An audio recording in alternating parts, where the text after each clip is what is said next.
Nakaugalian na nga ng ibang Pilipino na bumili ng mga pampabuena sa pagsalubong sa bagong taon. Hindi rin siyempre nawawala sa hapagkainan ang mga bilog na prutas tuwing medianoche. May report si Rida Reyes. Kung mabibigyan ka ng pagkakataon para kontrolin ang magiging takbo ng iyong kapalaran, gagawin mo ba? Kung may magagawa ka para mas mapaganda o mapaswerte ang pagpasok ng iyong 2014, ano-ano kaya ito? Pabuenas, swerte. Sabi-sabi sa barya. Saan yung sinasabi? Misa sa tapat ng pinto, sa altar, gano'n. Para lahat ng swerte, pumasok. Yung 13 kinds ng prutas, tapos yung mga sweet lahat, chocolate. Matapos ang Pasko, bagong taon naman ang pinaghahandaan. At para sa marami, wala nang masasarap pa kaysa sama lamang seswertihin ka sa darating na taon. Yung fear of the unknown. At ang unang-unang unknown sa buhay ng isang tao ay ang kanyang kapalaran, yung kanyang future.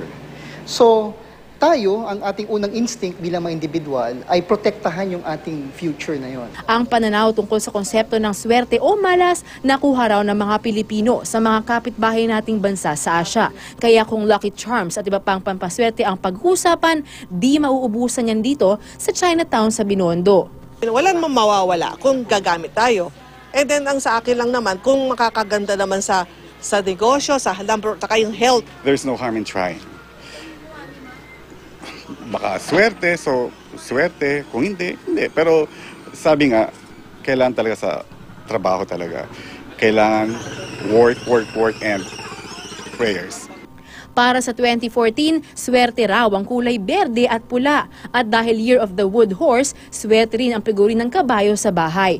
Di raw gaanong maganda ang 2014 para sa mga pinanganak sa Year of the Rat, kaya makatutulong ang Tai Sui amulet tulad nito para raw iwas malas. We just give them a guide o mga butingting o mga anting-anting para mabalance ang life nila, ang buhay nila po. Hindi naman dapat na... Baka matakot kasi we always think positive eh.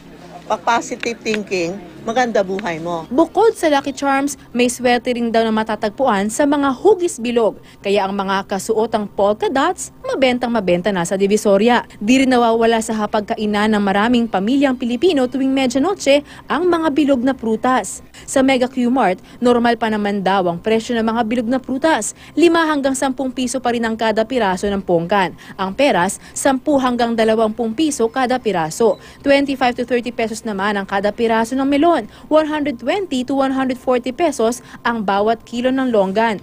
180 to 220 pesos ang bawat kilo ng ubas, depende sa klase. 50 pesos per pack naman daw ang kiat-kat. Inaasahang magsisimulang tumaas ang presyo ng ilang bilog na prutas simula December 30. Wala naman daw masama sa mga pampaswerteng ito, pero payo pa rin ng mga eksperto, huwag iasa rito ang inyong kapalaran. Kapag positibo yung utak mo, then may chain reaction towards your destiny. Rida Reyes, GMA News.